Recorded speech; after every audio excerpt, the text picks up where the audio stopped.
Hello everyone. At the beginning, I would like to thank Art by Artist Production for inviting me to participate. Today is Saturday, February 5th, 2025. My name is Milena Vukajlović and I live in a small town in southern Serbia where I grew up and I work in local schools as a teacher of fine arts. I graduated from the Faculty of Arts and also finished my master on the sculpture department and then completed my PhD studies in fine arts.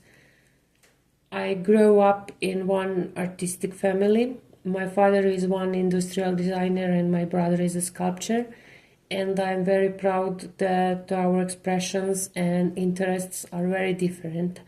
My early childhood was like from a fairy tale, as I was growing up in the countryside and in a small town. At the harmonious relationships in my life gave me the strength for everything else that came afterwards, and I think it's the source of my strength through the life. At the beginning, as a student, you are mostly focused on mastering a series of craft skills then you have to master in order to be able to express yourself at all. Of course, as a young person, you are sometimes overwhelmed by ideas and you think that that is the most important thing at the moment, but later on you realize that the most important thing at that time was to join the discipline, to carry out one idea to the end, and to possess knowledge and skills instead of showing off everything that you know. Fine arts give you a necessary classical approach to art from which you get a good basis for later experimentation with new materials and techniques, and you upgrade yourself through the individual work, and I would like to say only work. Influence have changed as have interests. I tend to read a lot when I'm working on a specific topic.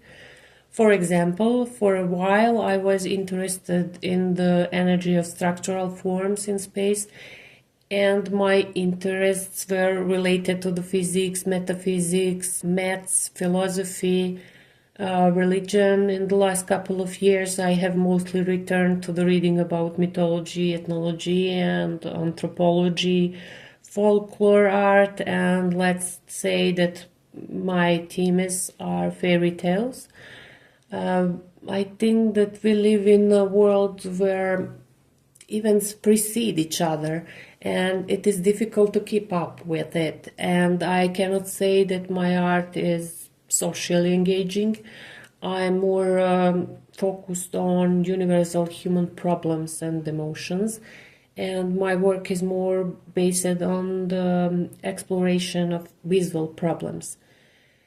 There were never any boundaries set in my mind within one artistic discipline. It was important for me to work, and then the medium imposed itself.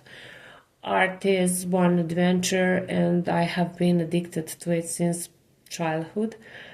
Drawing is usually the basis, and then I transform into the sculpture, film, painting, whatever. I thought I was just a sculptor, and then along the way, film happened as well, as book illustration, murals, set design, costumes, masks. I can say that I have one idol in that sense, but it is certain that something is imprinted in our being through the education, learning, observation. Some of my favorite artists are El Greco, Emil Nolde, Velasquez, Marino Marini, Giacometti, Brancusi, but my work is not like theirs. I prefer to be stimulated by inspiration and reference later than to blindly attach myself to a particular person. I have to note that there are a lot of young artists, especially from the Far East, who are very interesting to me. And what is interesting, I think it's very different sensibility. Although now that I think about it, the education and literature has always been very important, as always provides information and inspires new ideas, and it has also shaped my poetics to a significant extent. I'm trying to take my time and slowly work on the pieces for new exhibition that I don't know yet what it will be, and I'm not currently chasing exhibitions in the sense of exhibiting as much as possible. I prefer to create something that will satisfy me. There are so many challenges. Everyone talks about how it's easier nowadays because we have so many social networks tools, but there are still so many different things you have to do and a series of conditions you have to meet, mostly by yourself until you get to the position to work. And after that, you have to fight with yourself again during the work, and then after that, organizing exhibition, marketing, and everything else that goes with it. And it's all very stressful, especially when you're doing everything by yourself. So, to sum it up, I would say that the challenge is to stay focused on creative work itself. I would advise younger version of myself to worry less. And one more piece of advice is to work even harder. Some circumstances are behind our control and we shouldn't worry about them. I prefer natural and traditional materials and techniques. I don't know what time will bring. The technology of materials is incredible, but I believe that I will always return to classical techniques and materials. There's always something playing in the background. Sometimes it's music, sometimes there are podcasts or the radio. I really rarely work in silence. Children are always phenomenal. They are instinctive and spontaneous. Their reactions are priceless. However, I also love the moment when one artist, unknown to me at that time, entered the gallery and after seeing my paintings shouted, "Whose painting is this? It must be mine." I'll exchange it for one of my works of the artist's choice.